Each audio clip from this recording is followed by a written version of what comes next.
आज की क्लास का जो हमारा टॉपिक है वो है बेटा इम्पोर्टेंस ऑफ बिजनेस एनवायरनमेंट।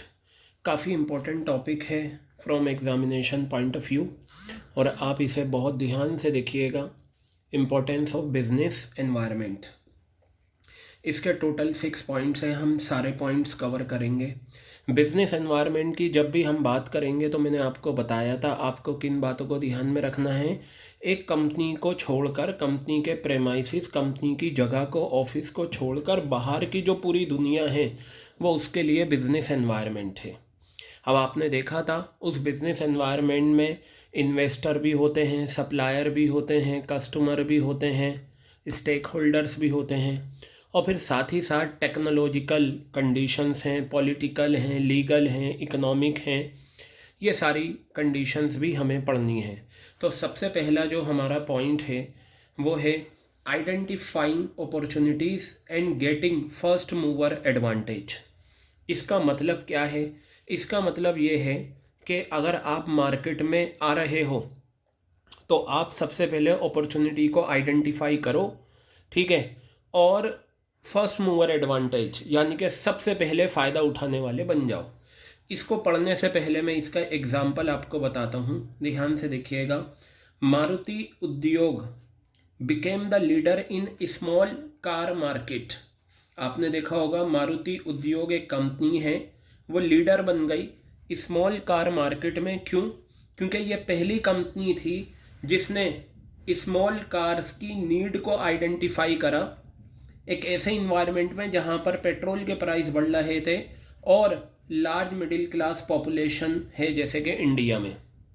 अब आप देखिए कार एक ज़रूरत बन गई है इंसान की, लेकिन प्रॉब्लम यह है हिंदुस्तान की जो आबादी है उसमें एक बहुत बड़ी आबादी तो बिलो पॉवर्टी लाइन रहती है, लोअर लेवल पे है, और एक आबादी ऐसी है जो मिडिल लेवल पे है, रिच पर्सन कम है।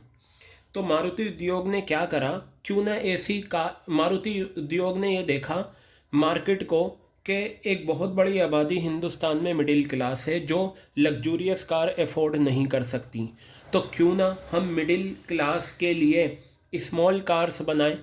और वो जो स्मॉल कार्स की नीड को आइडेंटिफाई करा किसने? मारुति उद्योग ने, और सबसे पहली कंपनी बन गई फ़ायदा उठाने वाली। इसी तरीके से बेटा ये पॉइंट तो आप कहीं पर भी लगा सकते हो। जैसे फॉर एग्ज़ाम्पल गली का समझान ले लो, ठीक है। मान लो ये पता चला भाई गली का समझान में लोग कॉफ़ी बहुत पीते हैं, ठीक है। मैं एक एग्ज़ाम्पल बता रहा हूँ, कॉफ़ी बहुत पीते हैं। तो मान लो एक सलमान नाम का पर्सन है, उसने इस अपॉर्चुनिटी को आइडेंटिफाई करा। तो उसने क्या करा, उसने ये देखा कि सर्दियों में गली का समझान के लोग बहुत कॉफ़ी पीते हैं और आसपास के लोग भी आ जाते हैं। तो उसने इस अपॉर्चुनिटी को आइडेंटिफाई करा और उसने फ़ौरन क्या करा, सर्दियों में एक दुकान खोल ली और उस पर कॉफ़ी बेच रहा है। यानी कि उसने अपॉर्चुनिटी को आइडेंटिफाई करा। अपॉर्चुनिटी क्या थी? कॉफ़ी बेचने की, और वो पहला पर्सन बन गया, फर्स्ट मूवर एडवांटेज कॉफ़ी को बेचने वाला, क्योंकि गली का समझान में कोई भी कॉफ़ी बेचने वाला नहीं है। तो ये पॉइंट आप कहीं पर भी अप्लाई कर सकते हो, ठीक है। अब आप देखिए इसका मीनिंग, अपॉर्चुनिटीज़ का मीनिंग क्या होता है। ये जो अपॉर्चुनिटीज़ है इसका मीनिंग क्या है? अपॉर्चुनिटीज़ का मतलब होता है positive external changes. External changes यानी कि कंपनी के बाहर जो चेंजेस आ रहे हैं पॉजिटिव, अच्छे, जो क्या करेंगे, फर्म की परफॉर्मेंस को इम्प्रूव करेंगे। ये तो अपॉर्चुनिटीज़ का डेफिनेशन हो गया। A company which is more conscious about the changes taking place in the business environment is the first mover। सही बात है। देखिए अगर आपको कारोबार करना है तो याद रखना बेटा, आपको चेंजेस के साथ जीना पड़ेगा। आपको देखना होगा मार्केट में क्या क्या चेंजेस आ रहे हैं, कस्टमर क्या चाहता है। क्या कहा, अगर एक कंपनी जो बहुत ज़्यादा कॉन्शियस है जो चेंजेस हो रहे हैं बिजनेस एनवायरनमेंट में, बिज़नेस एनवायरनमेंट का मतलब पूरी दुनिया ही हमारे लिए बिज़नेस एनवायरनमेंट हो जाएगी, लेकिन हम हिंदुस्तान की बात करते हैं। कंपनी को छोड़कर उसके आसपास की जो सराउंडिंग है वो सब बिज़नेस एनवायरनमेंट है। तो जो बिज़नेस एनवायरनमेंट में चेंजेस आ रहे हैं, अगर कंपनी उसे लेकर सीरियस है तो इसका मतलब वो फर्स्ट मूवर बनेगी। आगे बताया इट टेक्स एडवांटेजेस, यानी कि ये कंपनी एडवांटेज लेती है by becoming the first supplier, पहला सप्लायर बन के। जैसे सलमान ने देखा गली कासमजान में सर्दियों में कॉफ़ी बहुत पी जाती है, तो उसने क्या करा, इस अपॉर्चुनिटी को आइडेंटिफाई करा और उसने इसका फ़ायदा उठाया, क्योंकि वो पहला सप्लायर बन गया कॉफ़ी बेचने वाला। यानी कि और कोई भी नहीं है जो कॉफ़ी सप्लाई करे, उसने कॉफ़ी सप्लाई करनी शुरू करी। या आप ये ले लीजिए, मान लीजिए एक इंडस्ट्रियल एरिया है, वहाँ सारी कंपनीज़ हैं, वहाँ मैन्युफैक्चरिंग होती है, ऑफिसेज होते हैं। तो मान लो मोहन नाम के पर्सन ने एक वहाँ पर रेस्टोरेंट खोल लिया, और रेस्टोरेंट का जो प्राइस है वो नॉर्मल प्राइस है। वहाँ उसने चाय, coffee, cold drink, juices, veg non veg सब रखा। इसका मतलब क्या हो गया कि वो एरिया जहाँ 50 कंपनीज थी, मोहन ने ये देखा कि उसने आइडेंटिफाई करी अपॉर्चुनिटी, लोगों को लंच में खाना खाना है, तो क्यों ना मैं इस अपॉर्चुनिटी को आइडेंटिफाई करा और वो इसको प्रोवाइड करने वाला पहला सप्लायर बन गया, और वो फर्स्ट मूवर एडवांटेज यानी कि सबसे पहले फ़ायदा उठाने वाला भी वो बन गया। क्लियर हो गई बात ये आपके? ये था बेटा identifying opportunities and getting first mover advantage. अब हम दूसरे पॉइंट की तरफ बढ़ते हैं, और दूसरा पॉइंट है हमारा, आपने अपॉर्चुनिटीज़ तो आइडेंटिफाई करी और फर्स्ट मूवर एडवांटेज आगे बताया। अब आप क्या आइडेंटिफाई करो? थ्रेट्स। अब ये थ्रेट्स का एक तो धमकी होता है, थ्रेट्स का मतलब, यहाँ थ्रेट्स का मतलब क्या है? Identifying threats and early warning signals. अब देखो थ्रेट्स का मतलब क्या है?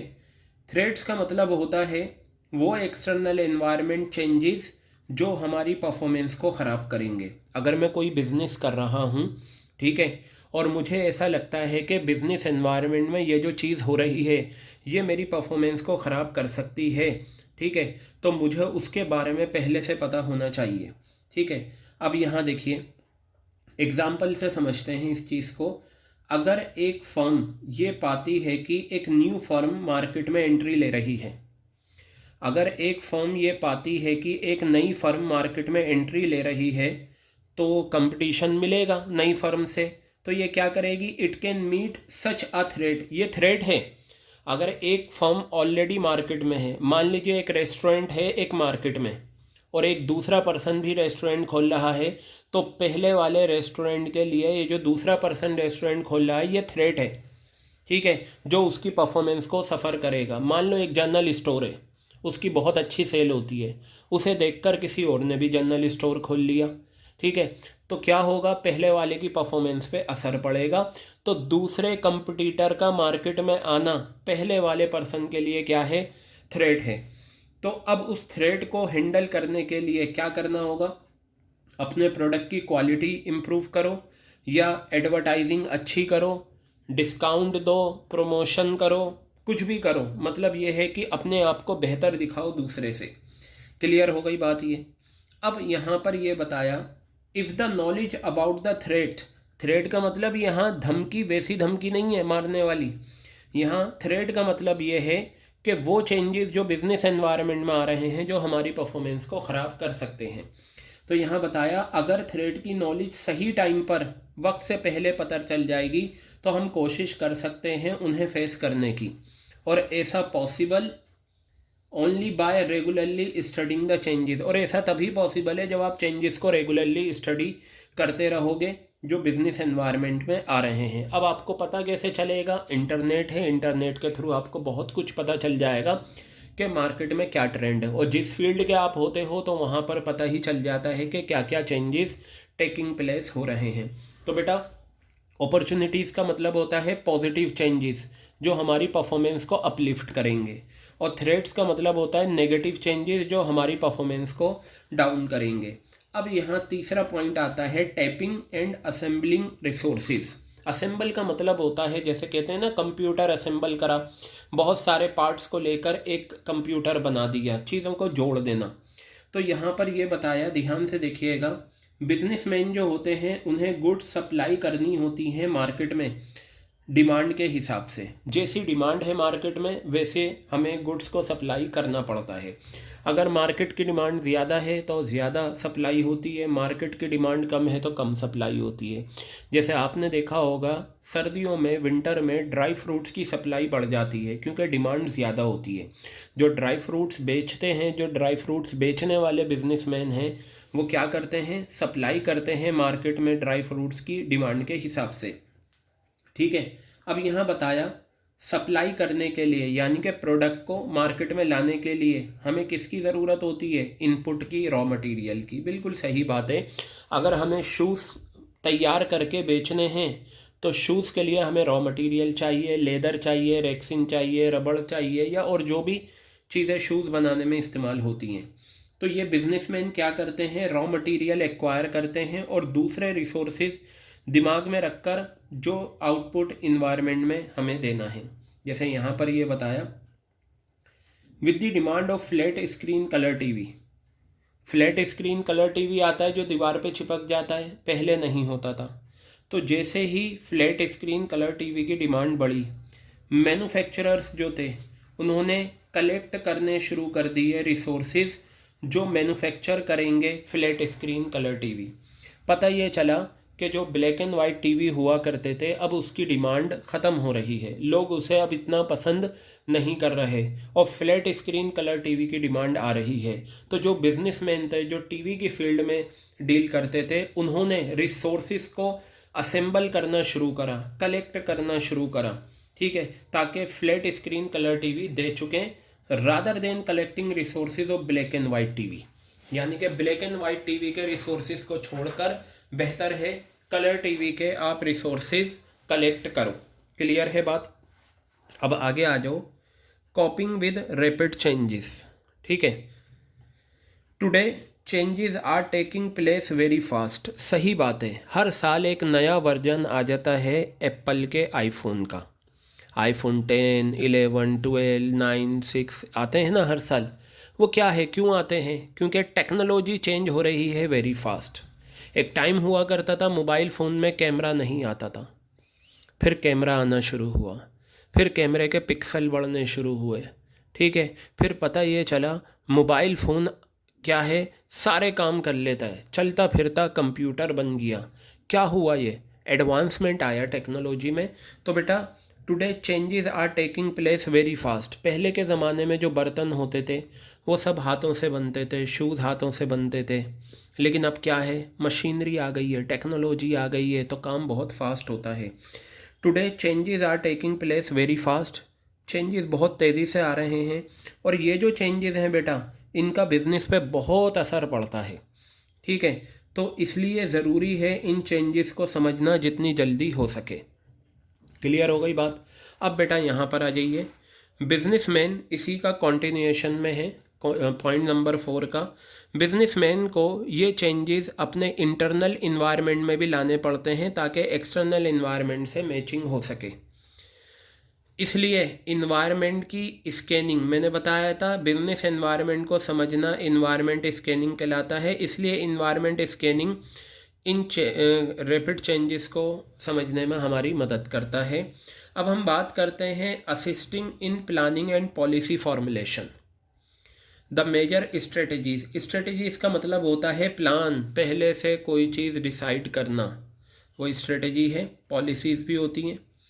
The major strategies and policies organisation में जो बनाई जाती हैं बिजनेस एनवायरनमेंट को दिमाग में रखकर बनाई जाती हैं, क्योंकि पॉलिसीज़ और स्ट्रेटजीज़ इम्प्लीमेंट करनी पड़ती हैं इन्वायरमेंटल फैक्टर्स में। फॉर एग्ज़ाम्पल, हमने जब स्कैनिंग करी, जब हमने बिजनेस एनवायरनमेंट को समझा, उसकी अवेयरनेस ली, उसके बारे में जाना, तो इंडियन बिजनेस एनवायरनमेंट को जब हमने जाना तो काफ़ी स्कोप है टूरिज़्म इंडस्ट्री का इंडिया में, क्योंकि आपने देखा होगा कि टूरिस्ट प्लेसेस इंडिया में बहुत हैं, तो टूरिज़्म का बहुत ज़्यादा ट्रेंड है।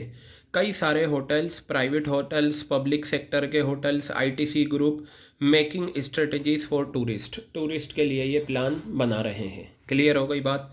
अब लास्ट पॉइंट है इम्प्रूवमेंट इन परफॉर्मेंस में क्या इम्प्रूवमेंट लिया जाए।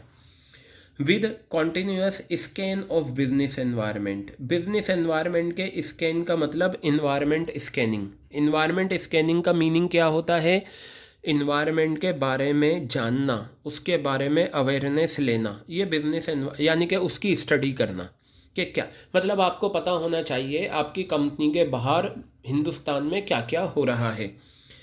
Companies can easily improve their performance, यानी कि स्टडी करके कंपनी अपनी परफॉर्मेंस को सुधार सकती हैं इंटरनल इन्वायरमेंट में चेंजेस लाकर, और वो चेंजेस इस तरीके से आने चाहिए कि वो एक्सटर्नल इन्वायरमेंट को मैच करें। जैसे फॉर एग्जांपल, एक छोटा सा एग्जांपल, गर्मी का मौसम आया, तो ये गर्मी का मौसम आना एक्सटर्नल इन्वायरमेंट का पार्ट है।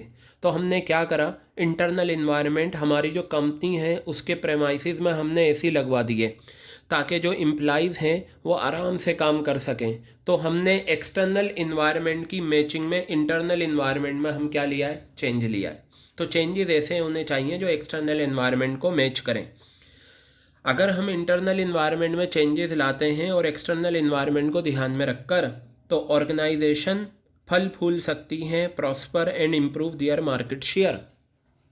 एग्जाम्पल बताया, वेस्ट्रॉन एक कंपनी हुआ करती थी जो कॉपरेट नहीं कर सकी इन्वायरमेंट को, स्टार्टेड सफरिंग लॉसेस, और उसने अपना नाम खोना शुरू कर दिया और इसका नाम मार्केट से बिल्कुल हट गया, टीवी मार्केट से। जबकि बीपीएल है, ओनिडा है, इन्होंने इन्वायरमेंट को जाना अच्छे से और आज भी ये एक दूसरे से सक्सेसफुली compete कर रही हैं। मल्टीनेशनल कंपनीज़ के साथ इनका कंपटीशन चल रहा है। तो बेटा ये था हमारा importance of business environment. 6 point थे हमारे बिजनेस एनवायरनमेंट के, ठीक है, ये हमने कवर अप कर लिए। लास्ट क्लास में हमने बिजनेस एनवायरनमेंट का डेफिनेशन और फीचर्स करे थे। ये देखिए, ये होते हैं वो डायमेंशंस, जो 5 डायमेंशंस हैं ये हमें करने हैं। बस ये कवर होते ही ये आपका जो टॉपिक है ये कंप्लीट हो जाएगा। बहुत छोटा सा टॉपिक है बिजनेस एनवायरनमेंट का, ये पार्ट डिलीट हो चुका है, ठीक है।